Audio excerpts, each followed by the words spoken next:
Hoy, what's up mga guys? Check time. It's 3:12 in the morning. Luluto po tayo. Aba, inilipat nung katulong yung lutuan dito, pero mas maganda ginawa niya. Nagandahan ako, maganda itsura. Mas maluwag kumilos. Nagluluto po tayo guys ng mga ng almusal ng nanay ko mamaya para pag umalis ako. Kaya maaga ang gumising para pag alis ko na alas 7. Mamamalingki kasi ko mga alas 8. Pamamalingki ko siya para mamaya may ulam na siya. Ito po, pinag-adobo ko siya ng puting adobong manok.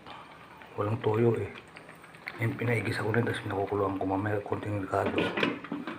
Ewan ko kung sasangag ko itong kanin niya, bahala na. O ipagsasahin ko siya ng bago siya nagsahin nito. Dinatnan ko lang siya kagabi. Yan, yun lang ang natin. Tapos ngayon, mag-iinit ako ng tubig para sa kape. Ito guys, yung balat o tinanggal ko, iniulay ko yung mga balat.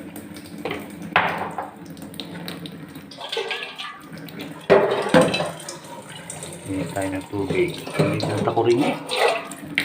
Parang pang ano to eh, pang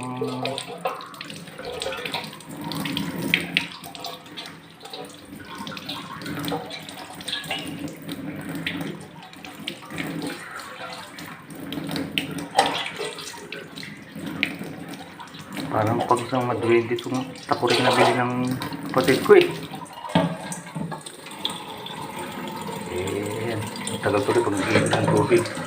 Meron palang ganito kaliit na takurin, sobrang liit.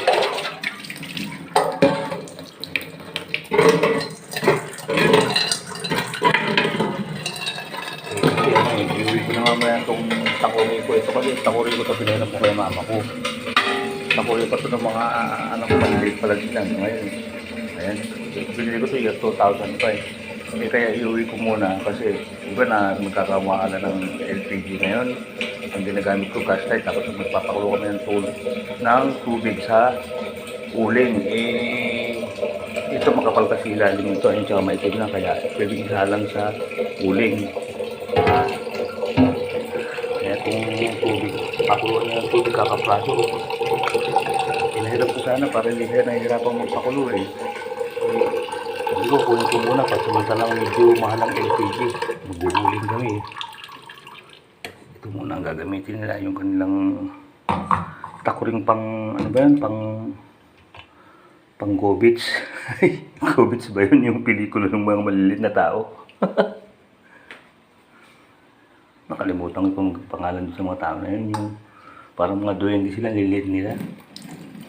Gobits ba yun? O basta parang gano'n ang tunog ng pamagat ng movie na yun eh.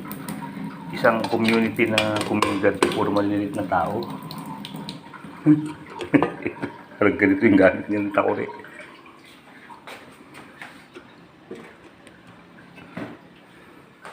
Mag-init ako ng tubig para habang naghihintay-hintay na maluto itong kanyang adobo eh, magkakapi-kapi na ako.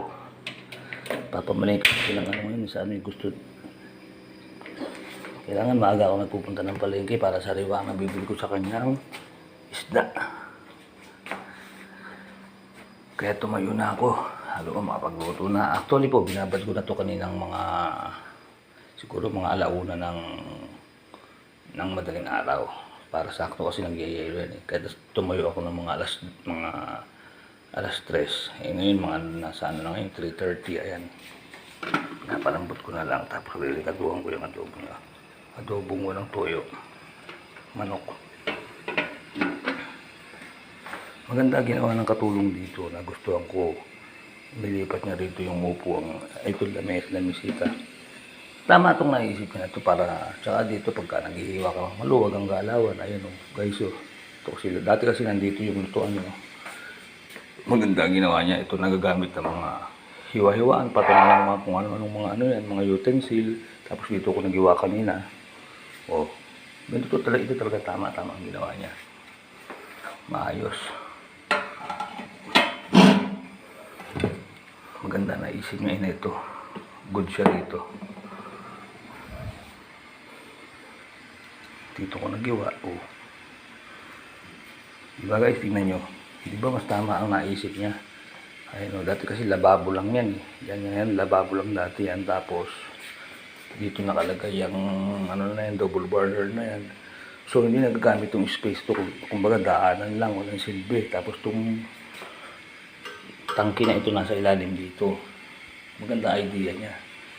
Naka-expose pa yung tangke, hindi na sa ilalim lang. Hindi nabababad nga naman sa... Ang talagang purpose kasi dito kaya niya nilipat.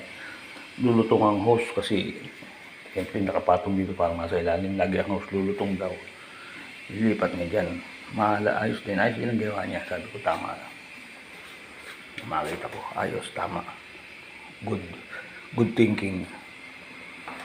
Oh, di pwede ka pang umupo-upo rito habang hinihintay. Oh, masilip nga. Yan guys, oh. Oh, di ba?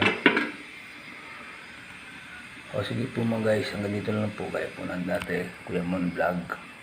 Kuya Mon Vlog po, keep safe, keep healthy, always trust God. Maraming salamat po sa Diyos. Kakape muna po si Kuya Mon dito sa upuan. Habang hinihintay natin magliwanag.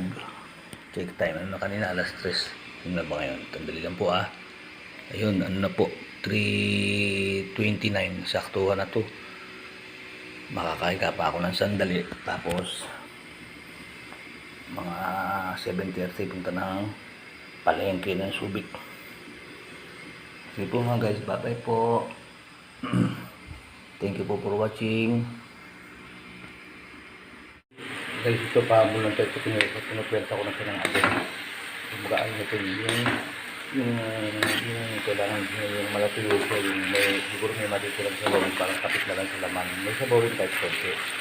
Ayun guys, sige kapag ganyan pinukwenta ko na sa apoy, nilalakasin ko na apoy dito. Para ba ano siya, masweltang matuyo. Sakto yan, kataon yan pag kami ginatuyo. Sumapit ang lasa, tapos hindi nabawasan ng sabaw kasi pangit din sa adobo yung although maganda na yung sabaw pero pangit yung malabdaw ang sabaw na marami. Parang sinigang ng sira pag gano'n eh. Kailangan may sabaw sa konti na medyo lumapot eh. Kung saan mo lapot yan eh pagkatuloy na siya. Pag malapit na siyang matuloy ng besa, pinagpwesa ko na apoy. Sige yung mga guys, nahabol lang po to.